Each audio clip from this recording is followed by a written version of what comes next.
राष्ट्रीय साक्षात्कार प्रतियोगिता प्रतियोगी क्रमांक 13 शिवम तिवारी। शिवम, अपने बारे में थोड़ा सा परिचय बताइए। जी सर, थैंक यू। मेरा नाम शिवम तिवारी है और मैं बेसिकली यूपी से हूँ, मिर्जापुर से। बट मैं मुंबई में अभी रह रहा हूँ, जो कि मेरा अभी स्टडी वगैरह कंप्लीट करने के बाद मैं अभी जॉब कर रहा हूँ। जी शिवम सर। शिवम सर, मैं आपसे जानना चाहूंगा कि भारत एक वक्त पर ब्रिटिशों का गुलाम था, तो आपको क्या लगता है, कोई भी देश जब किसी का गुलाम होता है और कोई भी व्यक्ति भी जब किसी का गुलाम होता है या कोई भी, पहली बात तो ये बता दीजिए गुलामी यानी क्या होती है, और दूसरी बात वो गुलामी क्यों आती है, उसके पीछे के कारण क्या होते हैं? सर, गुलामी बेसिकली हम कह सकते हैं कि जब हमारे ऊपर कोई राज करने लगे, जो है जैसे हम कहीं ऑफिस में, एक छोटा सा एग्जांपल लेंगे, कहीं पे हम जॉब कर रहे हैं और उस जॉब में हम पूरी तरीके से समर्थ नहीं है, उस कार्य को करने के लिए हम पूरी तरीके से सक्षम नहीं है, और हमको बार बार अपने जो हमारे सीनियर हैं, जो हमारे मैनेजर हैं, मैं उनके पीछे हमेशा लगा हूँ, जी सर बताइए सर बताइए सर। तो वो एक तरीके से गुलामी हो गया कि हमको आता नहीं वो चीज, जो है हम उनके ऊपर डिपेंड है। तो उस केस में पहला गुलामी हो गया। दूसरा चीज ये कि कोई मेरे ऊपर राय जबरदस्ती अपने बलपूर्वक मेरे ऊपर जो है वो हावी हो जाए और उसके बाद हमको बोले कि आप मुझे फॉलो करो, मैं जो बोलूंगा ये मेरा ही चीज यहाँ पे चलेगा। तो दूसरी जो कंडीशन पैदा होती है सर गुलामी की, ये होती है। तो वो डिपेंड करता है सिचुएशन। मैं समझ गई। तो आपको क्या लगता है हम पे क्यों राज किया गया? सर, हम पे राज करने का रीजन आई थिंक उस समय ये हो सकता था कि हमारे लोग उतने, मतलब आप जो बोल सकते हैं, जो अभी करंट की कंडीशन है, उस टाइम वो कंडीशन नहीं थी जिसमें ब्रिटिश के लोग अपने ऊपर राज किए। हमारे लोग इतने सक्षम नहीं थे, मतलब पढ़ने में या फिर आप बोल लीजिए चलाने में, कानून व्यवस्था को चलाने में इतने समर्थ नहीं थे। कुछ तो ब्रिटिश लोग, मतलब आप दोनों केस वहां पे थे, एक तो वो सक्षम नहीं थे, दूसरा वो कि वो लोग बंदूक के बल पे या फिर तमंचा के बल पे अपने ऊपर जो है राज किया उन्होंने। पहली बात तो हम सक्षम नहीं थे, मतलब अज्ञान यह सक्षम की उत्पत्ति का केंद्र बिंदु होता है। तो अब हम लोग सक्षम इसलिए नहीं थे कि हमारे पास ज्ञान नहीं था। अब शस्त्रास्त्र इसलिए भी नहीं थे क्योंकि हम सुशिक्षित ही नहीं थे, तो क्या शस्त्रास्त्र बना लेते? तो ये कारण आपने बहुत अच्छा लगा, ये कारण हमें सुन के। अच्छा, अब मुझे बताइए शिवम, जैसे बहुत सारे क्रांतिकारियों ने देश के लिए लड़ा है, कईयों ने प्राण दिए हैं, कईयों ने अपना किसी तरीके से बलिदान दिया है। समय का बलिदान हो सकता है, विचारों का रुझान हो सकता है। तो आपके दिल के करीब रहने वाले क्रांतिकारी कौन है और वह क्यों है? सर देखिए, आप क्रांतिकारी की बात करें तो क्रांतिकारी हमारे देश में बहुत हुए, जो है जैसे हम अगर बात करें जो है तो फिर नेशनल लेवल पे लोग क्रांतिकारी थे, अपना डिस्ट्रिक्ट लेवल पे लोग क्रांतिकारी थे। तो क्रांतिकारी हमारे देश में, क्रांतिकारी की गिनती या फिर जो है आप बोल सकते हैं जनसंख्या बहुत थी, जो है बहुत है भी अभी। जैसे आप करंट का अगर देख ले जो है तो मोदी जी हो गए, जो है मोदी जी देश के लिए लड़ रहे हैं। तो अभी के समय तो हर क्रांतिकारी का उस समय विरोध, जैसे चंद्रशेखर आजाद जी थे जो है, तो उस टाइम उनका विरोध किया गया, जो है जैसे गांधी जी थे, तो गांधी जी को कुछ लोग पॉजिटिव लेते हैं, कुछ लोग निगेटिव लेते हैं। तो इस समय करंट में आप देखिए तो मोदी जी देश के लिए लड़ रहे हैं, लेकिन कुछ लोगों का कहना यह है कि मोदी जी अच्छे हैं, कुछ लोगों का कहना है कि मोदी जी बुरे हैं। तो डिपेंड करता है सर वो पर्सन टू पर्सन, लोग कैसा आपके बारे में सोचते हैं, लोग कैसे सामने वाले के बारे में सोचते हैं। जैसे मोदी जी का कल के डेट में इतिहास में नाम रहेगा अगर वो कुछ बड़ा कर गए तो। गांधी जी का जिक्र कर रहे थे, आप क्या सोचते हो गांधी जी के बारे में, ये भी बता दो। सर, गांधी जी के बारे में मैं जितना जानता हूँ, जो है कि उनकी जो वाइफ थी कस्तूरबा जी, और फिर जो उनका ये था, वो लोगों का मतलब मानसिक, आप बोल सकते हैं कि उस टाइम गांधी जी थे, जैसे आज के डेट में मोदी हैं, उस टाइम गांधी जी थे। तो गांधी जी लोगों का सोचते हुए कि लोग फटे पुराने पहनते हैं, तो वो भी फटा पुराना, मतलब एक धोती और कुर्ता पहन के एक लाठी लेके वो चल दिए थे। तो उस समय का उनका राजनीतिज्ञ, या फिर आप उनका बोल सकते हैं, जो कि उनका माहौल था उस टाइम, तो उस समय के अकॉर्डिंग उनका सही था। जैसे लोग बोलते हैं कि नाथूराम गोडसे ने उन्हें गोली मार दिया। कुछ लोग का कहना यह है कि उन्होंने बोला कि जितने लोग चले गए उतने लोग ठीक है, अब जो रुक गए वो यहाँ पे रुक जाएं। तो गोडसे ने ये सोच के कि जब हमारा युद्ध ही इसीलिए हो रहा है, हमारा जो युद्ध छिड़ा है, हमारे जो देश के टुकड़े हुए इसी बात पे हुए है कि लोग, दो समुदाय के लोग यहाँ पे रह रहे हैं, तो इसके वजह से हमारा युद्ध छिड़ा हुआ है। और अगर इसी चीज को देखें, अगर वो लोग वापस रुकते हैं, जितने चले गए उतना ठीक है, अगर वापस वो रुकते हैं तो फिर ये कभी न कभी युद्ध अपने पास आएगा। वो जो राजनीति है, ये जो, या फिर ये बोल सकते हैं धर्म को लेके जो युद्ध होता है, धर्म को लेके जो विवाद होता है, वो इन फ्यूचर हमारे देश में बना रहेगा। तो किसी जो गांधी जी को देखते हैं कि हाँ गांधी जी परम पुत्र जो है बाबू जी थे, बापू जी का ये कहना था कि जो जैसे लोग हैं वैसे हम रहेंगे। तो किसी का मानना है गांधी जी अच्छे थे, किसी का मानना है, वो अपने अपने विचारों के ऊपर डिपेंड करता है सर। अच्छा, अभी एक कहावत है हिंदुस्तान में, हर मुसलमान जो है वो आतंकवादी नहीं होता, लेकिन हर आतंकवादी मुसलमान होता है। इस पे आपके क्या विचार हैं? सर मेरे विचार ये हैं कि हमारे भी, आप कहेंगे तो मुस्लिम दोस्त हमारे भी हैं, हमारे अभी ऑफिस के कलीग के भी दोस्त हैं जो है, जो अभी करंट में है, जो है बॉम्बे में भी है। हम जो क्लास का जो है, हमने जो स्टडी किया, हमारे जो है आप बोल सकते हैं 12th तक हमारे मुस्लिम फ्रेंड थे। उसके बाद मैंने ग्रेजुएशन किया, वहाँ भी हमारे दोस्त थे। आज भी मैं गाँव जाता हूँ अपने यहाँ पे जो है मिर्जापुर शहर में जाता हूँ, तो वहाँ भी हमारे दोस्त है, नावेद है, जो है अदीम है, बहुत सारे मतलब मुस्लिम फ्रेंड्स हमारे थे, आज भी हैं। लेकिन वो क्या जाता है ना सर, कि जब सपोज 2 फैमिली है, मेरा पर्सनल ये है कि अगर वो हिंदू फैमिली है तो वो 10 मुस्लिम फैमिली में नहीं रह सकती, लेकिन वही एक मुस्लिम फैमिली है तो 10 हिंदू फैमिली है, तो वहां लोग रह रहे हैं। तो कहीं ना कहीं ये जो बात आता है कि हर आतंकवादी मुस्लिम नहीं होता, लेकिन हर मुस्लिम आतंकवादी होता है, तो कहीं ना कहीं इस चीज को दर्शाता है कि हाँ ये बात सही है। लेकिन अगर बेसिकली हमारे पर्सनल उस पर देखने जाए तो हमारे जितने मुस्लिम फ्रेंड्स हैं वो एकदम भाईचारे से हम लोग का ये आप पर्सनली है। अब उनके घर का कैसा है, उनका क्या सोचना है, हमारे सामने तो ऐसा नहीं सोचते वो, लेकिन जो सुनने में आता है, जैसे अभी राजस्थान में ये केस हुआ जो है, उन्होंने गए जो है वो टेलर का गला ही काट दिए। तो ये तो एक तरीके से हो गया ना, आप अगर धर्म की लड़ाई करोगे तो आप लोग भी बैठ के टीवी चैनल पे इस तरीके से बोलते हो शंकर जी ऐसे, शंकर जी, हर एक पत्थर को आप शंकर जी मान लो, तो ये तो धर्म की बात होगी, आप भी कहीं ना कहीं कमेंट कर रहे हो। और अगर अगला बंदा अगर जैसे नुपुर शर्मा ने सर कर दिया कमेंट जो है इस पे, ये थोड़ा राजनीति की बात हो गई है, लेकिन अगर देखेंगे एक नेट एग्जाम्पल के लिए, तो नुपुर शर्मा ने अगर कमेंट किया तो उसका मतलब तो ये नहीं कि आप सबका किसको भी गाली दो, किसका गला काट दो। और उन्होंने जो कमेंट किया वो तो बोल रहे हैं कि आपके कुरान में लिखा हुआ है, आपको उसको समझना चाहिए, आपको उसको देखना चाहिए। एक्चुअली क्या होता है कि जो धर्मगुरु हैं, जैसे हमारे जो गुरु कभी ये नहीं सिखाते हैं कि आपको, सपोज आप मेरे टीचर हैं तो आप मुझे ये नहीं सिखाते कि आप सामने मार दो किसी को, आप हमेशा ये सिखाते हैं कि हमेशा एकदम कूल रहो, आप जो है माइंड को अपने शांत रखो, अगर कोई कुछ बोलता है तो आप सुनो, उसको समझो, उसके बाद उसको जवाब दो। लेकिन उनका कैसा ट्रेनिंग होता है कि आपके अगर जो है कोई जो है अल्लाह को बोलता है तो आप उसको मार दो। तो इस तरीके से जो लोगों का माइंड वॉश हो जाता है ना, उनके माइंड में ये बैठ जाता है कि नहीं ऐसा बोल दिया तो हमको ऐसा ही करना है। तो ये थोड़ा सा प्रॉब्लम हो जाता है सर। अदरवाइज हमारे भी मुस्लिम फ्रेंड्स हैं, सब अच्छे हमारे फ्रेंड्स हैं। मतलब अभी आज भी मेरा एक शोएब शेख है जो हमारे पिछले कंपनी में था, आज मेरा उससे व्हाट्सएप पे बात हो रहा था। तो अलग अलग नजरिया है सर। मैं अभी मस्जिद बंदर में जॉब करने आता हूँ, लोग यहाँ पे नीचे पूरा एकदम ऑफिस के बाहर लगा के बैठे हैं, जो है हमसे उनसे कोई मतलब नहीं, वो अपना जी खा रहे हैं, हम अपना जी खा रहे हैं। सही बात है। नथुराम गोडसे का जिक्र कर रहे थे, आपने कहा कि कई लोग बोलते हैं सही किया, कई लोग बोलते हैं गलत किया। यदि मैं आपसे पूछूं कि शिवम आपको क्या लगता है नथुराम गोडसे ने क्या किया, सही किया या गलत किया, तो आप क्या बोलोगे?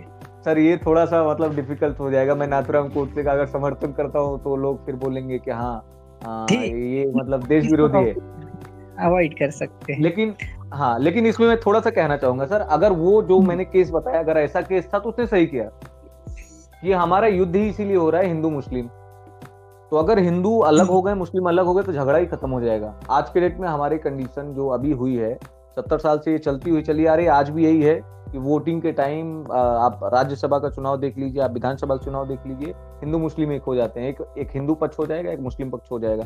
आप उत्तर प्रदेश की बात करेंगे सर, तो वहां पे जो है एक बीजेपी में जितने लोग हैं, पहले तो छोटे लोग जो छोटे कास्ट के लोग होते हैं वो बीजेपी में नहीं थे, आज वो भी आ गए हैं।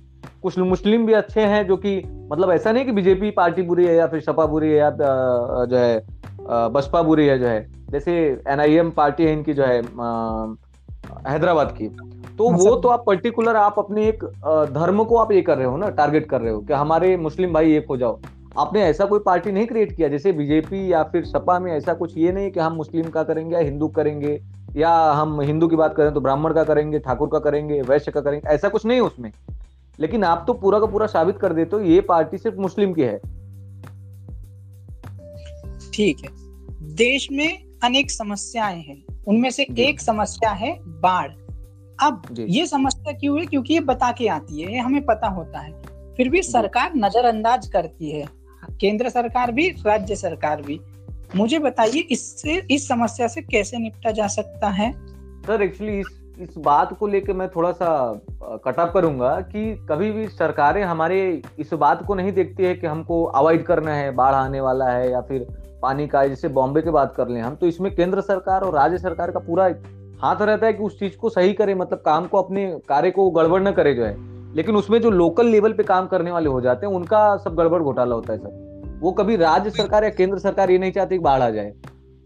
सरकार के यहाँ से पैसा आता है, अब यहाँ बीएमसी में पैसा आता है, बीएमसी का पैसा निकलता है, वो नीचे लेवल पे आके यहाँ पे आपको टुल्लू लगाना है, पंप लगाना है, पानी निकालना है। तो वो जब केस नहीं होगा तो वहां पे बाढ़ आना ही आना है। कुरला लोकेशन एक है, अगर वहां पे आपको पता है कि ट्रैक पे पानी आ जाता है, तो अगर वहां पे गवर्नमेंट से ये है कि यहाँ पे 10 मशीन लग जाएगा तो पानी निकल जाएगा, तो 10 मशीन एक्चुअली में लगना चाहिए, जो कि होता नहीं है। मतलब कागज पे होता है, एक्चुअली में आपका नहीं होता है। इसकी वजह से बाढ़ की समस्या है, और प्रकृति का जो ये है उस पर हम ज्यादा ये नहीं कर सकते हैं। लेकिन जो कि हमको राहत के रूप में जो मिलता है, अगर वो कार्य पूरा हो तो बाढ़ या फिर ऐसा कोई समस्या आने का संभावना नहीं है। ठीक है, मुझे बताओ, यदि आपको एक दिन के लिए भारत का प्रधानमंत्री बना दिया गया तो पहले कौन सा बदलाव लाओगे गुरु? सर देखिए, अब एक दिन में तो ऐसा कुछ तो संभावना है नहीं कि एक दिन में हमने सब कुछ कर देना है। चलो ठीक है, मान लिया आपको बना दिया, समझो आप प्राइम मिनिस्टर बन गए 5 साल के लिए, बताओ कौन सा बदलाव? जी, पहले तो सर अगर मैं प्रधानमंत्री बन गया तो मैं पहले अपने जो वोटिंग का ये है जो तरीका है उसको पूरा का पूरा चेंज करना पड़ेगा सर। जो धर्म के नाम पे हम लड़ाई चलता है, धर्म के नाम पे ये चलता है, जैसे युवा रोजगार है, युवा ये है, युवा हर किसी को रोजगार मिल रहा है, हमको ट्रेनिंग देना पड़ेगा। हमको, हमारा मतलब ये गवर्नमेंट की जिम्मेदारी है कि लोगों को ट्रेन करे। आज के डेट में लोग जो है एक छोटा सा शॉप खोल के, आप पूना बॉम्बे की बात करें तो महीने का 50-60 हजार 70 हजार लोग पान गुमती से अर्न करते हैं। तो हमको उनको बिजनेस स्ट्रक्चर सिखाना पड़ेगा कि वो जीना सीखे। उनको लाइफ जीने का अधिकार ही मतलब न तो उनके घर से मिल पा रहा है, ना हमको गवर्नमेंट दे पा रही है। तो सबसे बड़ा पहला काम हम यही करेंगे कि अपने लोग को शिक्षित करेंगे कि उनको किस तरीके से रोजगार मिले। जरूरी नहीं कि वो गवर्नमेंट ही हो, वो प्राइवेट सेक्टर में भी इतने, आप अगर दूसरे देशों का जो है आप ये करिए। हमारे यहाँ क्या होता है कि हम, बच्चा 18 साल 20 साल का हो रहा है तो माँ बाप को ये ध्यान नहीं है कि हमको बच्चे को किस तरीके से शिक्षा देना है, बच्चे को किस तरीके से हमने अगर नौकरी किया है 30,000 का तो हमारे माइंड सेट ये होता है कि बच्चा हमारा 40,000 पाए, 50,000 पाए। हमारा माइंड सेट ये नहीं होता है कि हमारा बच्चा बड़ा होते होते मैं उसको कुछ ऐसा ट्रेन करूं, कहीं बिजनेस चालू कर दे, कहीं ये कर दे। आप अगर बच्चा बड़ा हो रहा है जो है 18 साल के बाद, तो आप ये ध्यान देने लगते हो लड़का बिगड़ रहा है, वो लड़कीबाजी कर रहा है, वो ये कर रहा है। अब वो तो लड़के ऊपर, अगर आप स्टार्टिंग में आपने शिक्षा अच्छा दे दिया तो कल के डेट में वो कभी लड़कीबाजी नहीं करेगा, कभी वो नशा तंबाकू ये सब कुछ नहीं करेगा। तो सबसे पहले हमको लोगों को शिक्षित करना पड़ेगा, लोगों को ट्रेन करना पड़ेगा, माइंड वॉश करना पड़ेगा कि आपको कहीं ना कहीं स्टार्टिंग से ही आपको बिजनेस लाइन में आना है, आपको जॉब, क्योंकि रोजगार जब आएंगे, हमने अगर रोजगार किया तो 10 लोग को और हम जॉब पे रख सकते हैं। लेकिन हम जब रोजगार नहीं, हम खुद नौकरी के लिए दौड़ते रहेंगे तो आपके यहाँ रोजगार ही नहीं रहेंगे, तो लोग मरते रहेंगे, खाने का ये रहेगा, भुखमरी रहेगा। आज के डेट में आप देखिए श्रीलंका में क्या है, श्रीलंका में लोगों को बस ये दे दिया गया, आपको 300 यूनिट लाइट फ्री मिलेगा, आपको राशन फ्री मिलेगा, आपको तेल फ्री मिलेगा, आपको नमक फ्री मिलेगा। तो फ्री के चक्कर में दिल्ली के कंडीशन आज क्या है, लोगों ने दे दिया कि 300 यूनिट हमको मिलेगा, पानी नहीं मिल रहा है उनको, पानी दे दिया मैं पानी फ्री दूंगा, लेकिन पानी ही नहीं है तो फ्री आप कहां से दोगे? आपने गवर्नमेंट बनाने के लिए 5 साल लोग परेशान, लेकिन 1 साल आप घूम घूम के प्रचार कर दिए, 1 साल आपने लाइट दे दिया लोगों को, लोग फिर आपको वोट दे देंगे, फिर 5 साल लोग परेशान होंगे। तो लोगों को हमको फ्री का जो देने का आदत बना हुआ है हमारे भारत में, या फिर हम जो है होल कंट्री की बात करें कि जो एक मानसिकता बना हुआ है फ्री का, कि हम फ्री मिलेंगे, फ्री में खा लेंगे, फ्री में हमको राशन मिल जाएगा, वो छोड़ के बल्कि हमको इस चीज पे फोकस करना पड़ेगा कि हम फ्री में न खा के हम एक अपना पैसे से अपने से रोजगार करें और लोगों को रोजगार दें, और उसी से लोगों को भी उत्साहित करें कि आप भी कुछ करो और अपने पैसे से खरीदो, अपने पैसे से खाओ। हमारा एक ही फोकस रहेगा सर। ठीक है, मुझे बताइए भ्रष्टाचार किस तरीके से खत्म किया जा सकता है? भ्रष्टाचार सर तो खत्म करने के लिए ऐसा, मतलब भारत में खत्म करना इतना इजी नहीं है।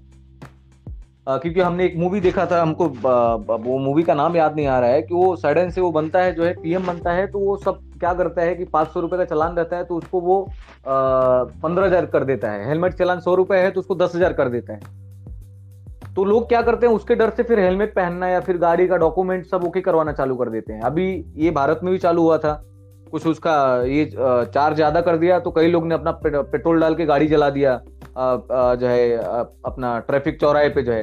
तो इसमें कोई बहादुरी की बात नहीं है, क्योंकि हमारा जो भ्रष्टाचार ये है, भ्रष्टाचार जो पर्सन है ना, हम गए कहीं काम करवाने के लिए तो हमने लाइन में लगा है, तो हम क्या करेंगे, डॉक्टर के यहाँ लाइन में लगे हैं तो हम जाके वहां पे 200 रुपए पकड़ा देंगे काउंटर पे, मेरा नंबर आप आगे कर दो।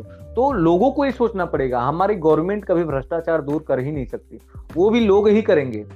अगर हम चाह लेंगे कि हमारा, अब जैसे आपने गवर्नमेंट, अभी हमने इसके पहले टॉपिक पे डिस्कस किया कि एक दिन में प्रधानमंत्री आप होंगे तो क्या करेंगे, तो सबसे बड़ा बदलाव यही है कि लोगों की जो मानसिकता, जो लोग को ट्रेन करेंगे उनको यही ट्रेन करना है कि जी मानसिकता कैसे बदलोगे, मानसिकता लोगों को ट्रेन करना है। हमारे जो जहाँ पे लोग स्टडी करते हैं वहां से हमारे जो टीचर्स हैं उनको ट्रेन करना है, उनके माइंडसेट को चेंज करना पड़ेगा। सपोज आज के डेट में देखिए कि गवर्नमेंट में पढ़ाने वाला जो रहता है उसका सैलरी रहता है 60,000, उसका सैलरी रहता है 80,000, लेकिन वही प्राइवेट में पढ़ाने वाले का सैलरी 10,000 रहता है, 15,000 रहता है।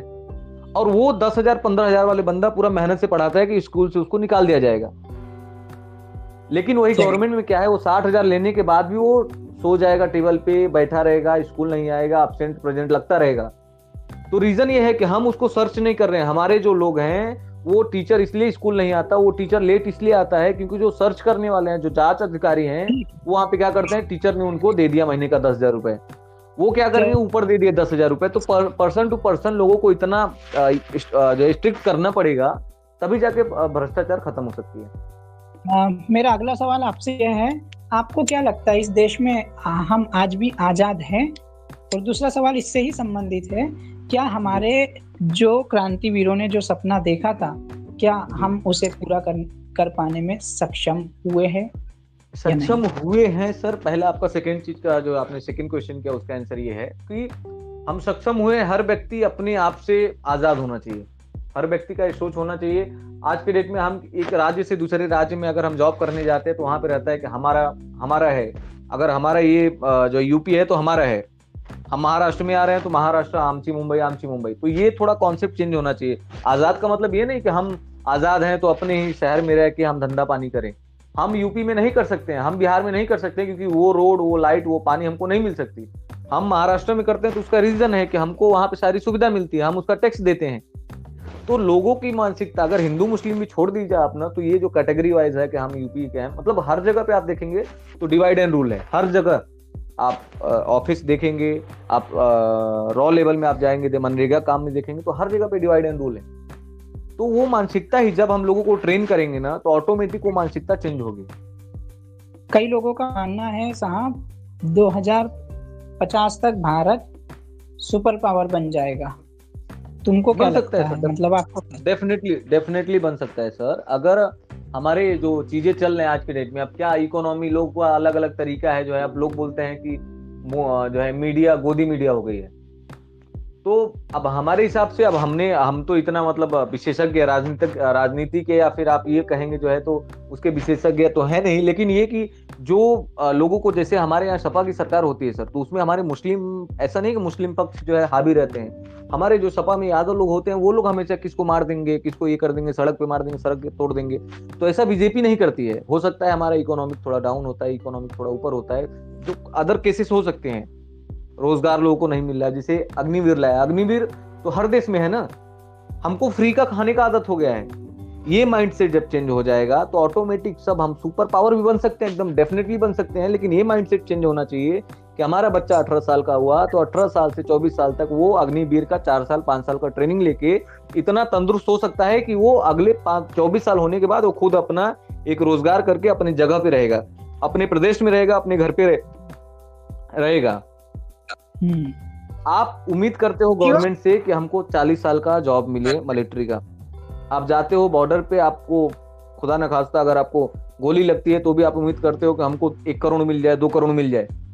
तो मानसिकता हमारी देश को लेके नहीं है, मानसिकता हमारा हमेशा पैसे को लेके है। तो हम पैसा गवर्नमेंट से क्यों उम्मीद कर रहे हैं? हमारा प्रॉब्लम ये है कि हम गवर्नमेंट से उम्मीद करते हैं गवर्नमेंट हमारे यहाँ से पानी निकलवा दे। हमारा प्रॉब्लम ये नहीं कि हम ये करें कि हमारे यहाँ से पानी कैसे निकलेगा, फिर हम गवर्नमेंट के सामने अपना प्रपोजल रखें। जो आज के डेट में अडानी अंबानी हैं, तो उन्होंने एक्शन लिया, उन्होंने प्लान तैयार किया, उसके अकॉर्डिंग उन्होंने काम किया। आपको फ्री का खाने का आदत हो गया जिसकी वजह से आप कुछ नहीं कर पा रहे हो, तो ये मानसिकता चेंज करना पड़ेगा।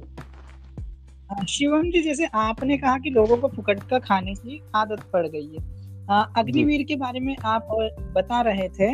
मैं आपसे एक सीधी सी बात जानना चाहूंगा कि जैसे अग्निवीर में आपको 4 साल का ट्रेनिंग दिया जाएगा, 17 साल से लेके तो 21 साल तक का, लेकिन उसमें से 75% लोगों को बाहर निकाल दिया जाएगा, 25% को रख लिया जाएगा, है ना? तो उनको रख लिया जाएगा जो सक्षम है उस चीज के लिए, है ना? अब बात आती है कि 17 से लेके 21 तक के इन लोगों के पास में जो समय था वो उन्होंने देश सेवा में लगा दिया, है ना? दूसरी बात यह है कि यदि उन लोगों ने वो समय देश सेवा के लिए लगा दिया तो उनके पास लेकिन डिग्री नहीं है ना, क्योंकि जब वो 17 साल के थे तो 12वीं पास हो गए, तो फिर उनको जॉब देगा कौन, इसकी गारंटी कौन लेगा? दूसरा सवाल उन्होंने कंप्लीट करिए। मतलब ये आप पूरा एक्सप्लेन कर दीजिएगा, ये आखिरी सवाल है मेरा आपसे। दूसरा सवाल मेरा ये है शिवम जी कि जैसे हम लोग आर्मी के बारे में तो बोलते हैं कि ये पेंशन, फुकट का खाना, तो फिर ये जो है हमारे देश के नेता लोग हैं, मोदी जी से लेके तो एक मतलब क्या बोलते कॉर्पोरेटर तक के, आपका वार्ड मेंबर हो गया, है ना, आपके प्रधान से लेके सरपंच से लेके हर कोई, ठीक है, तो इनका भी तो पेंशन बंद हो जाना चाहिए फिर। जी बताइए थोड़ा। ओके, फर्स्ट ऑफ ऑल आपका ये कि 17 साल से लेके वो 21 साल तक अगर जॉब करेंगे तो उनके पास कोई डिग्री नहीं रहेगा, तो आगे वो करेंगे क्या? ठीक है, पहला क्वेश्चन आपका ये सर, तो उसका मैं आंसर देता हूँ कि गवर्नमेंट ने ऐसा सुविधा दिया है कि आप उस टाइम आप डिग्री ले सकते हैं। आप जो है जिस टाइम ड्यूटी पे रहेंगे उस टाइम भी आप डिग्री ले सकते हैं, पहला चीज। दूसरा चीज कि हमारे देश में कई जो बड़े बड़े कंपनीज हैं, कई जो बड़े बड़े लोग हैं, उन्होंने ये जो है अलाउंस भी किया है कि आप को जो है जैसे आपने अगर अग्निवीर से आप आए हो तो हमारे यहाँ कोई जॉब का रिक्वायरमेंट रहेगा तो पहली प्राथमिकता पहली प्रायोरिटी हमने अग्निवीर को देना है, ठीक है। सेकंड चीज हो गया। थर्ड चीज ये कि जो गवर्नमेंट ने ये पेंशन बंद कर देना है, ये बंद कर देना है, ये गवर्नमेंट को सोचना चाहिए कि जो हमारे विधायक हैं, विधायक रह के वो चले गए तो उनको हम पेंशन दे रहे हैं। अब हमारे राष्ट्रपति हैं तो राष्ट्रपति बन के निकल गए तो हमको उनको एक कमांडो का टीम देना है, हमको उनको बंगला देना है, हमको उनको गाड़ी BMW गाड़ी देना है। तो ये सब सुविधा है, ये विचार करके क्योंकि हमारे आज के डेट में देश को कौन चला रहा है? नेता चला रहे हैं। नेता इसलिए चला रहे हैं कि हमारी गलती है, हमारे बच्चे लोग को अग्निवीर का ये सामना करना पड़ेगा, 4 साल के बाद वो रिटायर हो जाएंगे, तो उस माँ बाप की गलती है जिन्होंने उस नेता को चुन के लाया जो अनपढ़ था। आपको उन जनता से सवाल करना पड़ेगा, आपको उन लोग से सवाल करना पड़ेगा जो अपने बच्चों के साथ 300 यूनिट फ्री के लिए वो गवर्नमेंट को उस बंदे को वोट दे रहे हैं जिसको खुद वो 12वीं फेल है, खुद वो 10वीं फेल है या कभी स्कूल नहीं गया है।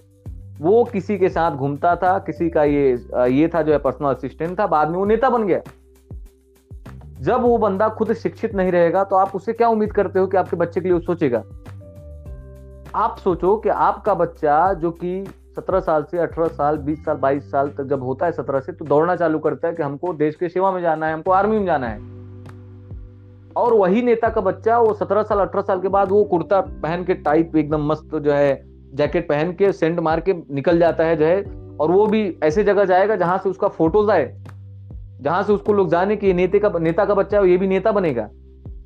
वो तो ऐसा नहीं है कि वो दौड़ना चालू कर देता है 17 साल के बाद कि पूरा गली गली दौड़ता है, सबका पैर छूता है, सबका ये कि अच्छा काम करके दिखाऊंगा तो लोग मुझे नेता समझे। वो पैसे पे खेलता है वो। तो गलती हमारी है वहां पे सर कि हम उस नेता को चुन के ला रहे हैं जो हमारे भविष्य में न सोचे, हमारे बच्चे के भविष्य के बारे में न सोचे। तो गलती यहाँ पे नेता का नहीं है, गलती यहाँ पे गवर्नमेंट का नहीं है, गलती हमारी है। हमने कोई हमारे देश का कोई ऐसा लीडर बताइए जो अपना प्रपोजल रखा कि हाँ ऐसा ऐसा है, बस टीवी चैनल पे बैठ जाएंगे, वहां पे हो जाएगा कि ये धर्मगुरु हैं, ये जो है ब्राह्मण गुरु हैं, ये बीजेपी से हैं, ये सपा से हैं, ये यहाँ से हैं, उनकी बात सुन के और पूरी दुनिया पागल होके बैठी है। कोई एक राजनीतिक पार्टी या फिर कोई एक सक्षम पार्टी बताइए जो राजनीति नहीं है लेकिन फिर भी उनका एक दल है, उन्होंने अपना बात रखा कि ये जो विधायक लोग हैं, ये जो है अलग अलग जो है लीडर हैं, अलग अलग जो कैटेगरी है, उनको जो पेंशन दी जाती है उसमें ये कटौती करके हमारे ये जवानों को दिया जाए। ऐसा कहीं पे आपने सुना? ऐसा कहीं आपने देखा कि हाँ ऐसा ऐसा चीज हो रहा है देश में? क्योंकि हमारा फोकस ही वहां पे नहीं है। हमारा फोकस ये कि हमको जब आ गया अग्निवीर तो हमको पूरे देश को जला देना है। अब इसमें क्या है, इसमें जो पक्ष में पार्टी है वो तो पक्ष में बैठी है, जो पक्ष दल में है, जो विपक्ष दल में है उनका काम है कि अपने लोगों को भड़का देना, दंगे में जितने लोग हैं उनको अपनी पार्टी से कुछ लोग को भेज देना, उसमें बहला फुसला के कि हाँ जो है किसको पता भी नहीं है कि अग्निवीर है क्या, बस ट्रेन फूंक देना। तो आप किसका फूंक रहे हो? आप ट्रेन जला रहे हो तो जो गैस आप ले रहे हो 900 रुपए 800 रुपए का जो टैक्स दे रहे हो आपके पिताजी दे रहे हैं। उनसे पूछिए कि वो दिन का 700 रुपए 500 रुपए कैसे कमाते हैं। तो प्रॉब्लम सर यही है, शिक्षा।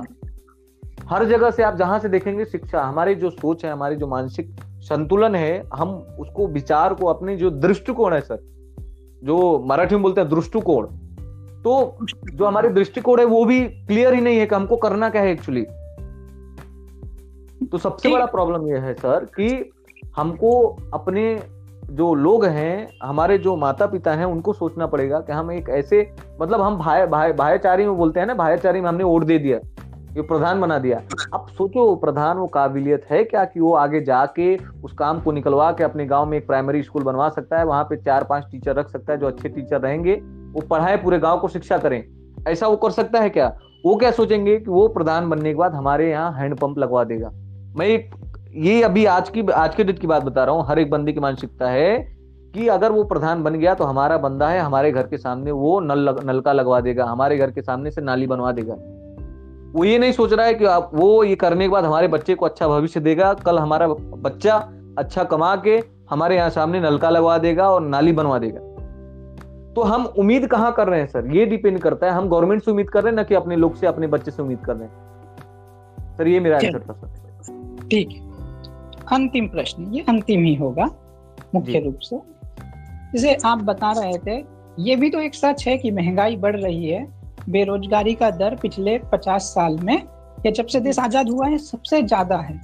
ये कोविड के पहले के आंकड़े हैं, कोविड के बाद की तो मैं बात भी नहीं कर रहा। जी जी जी। तीसरी चीज, स्मृति ईरानी जी जो कि केंद्रीय मंत्री रह चुकी है जी, वो जब महंगाई बढ़ती थी तो मनमोहन सिंह जी को चूड़ियां पहुंचाती थी जी, है ना, और आज कोई टिप्पणी नहीं करती है जी। तो ये सारे मंत्री, सारे जितने भी अभी पक्ष में बैठे, जैसे आप बता रहे थे कि विपक्ष के लोग तो दंगा भड़काते हैं ये वो, तो फिर ये सारी चीजें क्यों टैकल नहीं हो पा रही है पक्ष की पार्टियों द्वारा? Okay okay okay. जैसे आपने जिक्र किया सर स्मृति ईरानी, वो उस टाइम पक्ष में नहीं थी, विपक्ष में बैठी हुई थी। आज वो पक्ष में है, इसलिए वो पक्ष की बात, वो बीजेपी का बुराई कर नहीं सकती। पहला चीज, उनके सामने मजबूरी उनकी है। दूसरा चीज ये कि आप अगर महंगाई की बात करें सर, तो कल के डेट में अगर हमारा 400 रुपए सिलेंडर था, 300 रुपए सिलेंडर था, तो हमारा जो बॉम्बे में जॉब करने वाला बंदा था उसको 7,000 मिलता था, 5,000 ही मिलता था, 6,000 ही मिलता था। लेकिन आज उस बंदे को 15,000 20,000 मिल रहा है। तो गैस का दाम 800 रुपए है, जस्ट डबल है। तो आप दोनों चीज को आप इक्वल करिए ना, कि जिस जगह पे आपको अगर इनकम इतना था तो महंगाई ये थी। प्याज, अगर हमारा प्याज का लोग अब समय समय पे प्याज का दाम बढ़ जाएगा, तो समय समय पे हम जो व्यापारी को बेच देते हैं, हमको भी सोचना पड़ेगा ना कि हम उसको स्टोर करके रखें। कल के डेट में हमारे जब लोगों को प्याज नहीं रहेगा तो हम उसको जो है मार्केट में लाएंगे, तो हम जब व्यापारी को बेच देंगे, सारा का माल वो लेके जो है गोदाम में डाल देगा, आलू गोदाम बनाए रहेगा, उसमें प्याज लाके डाल देगा, आलू डाल देगा।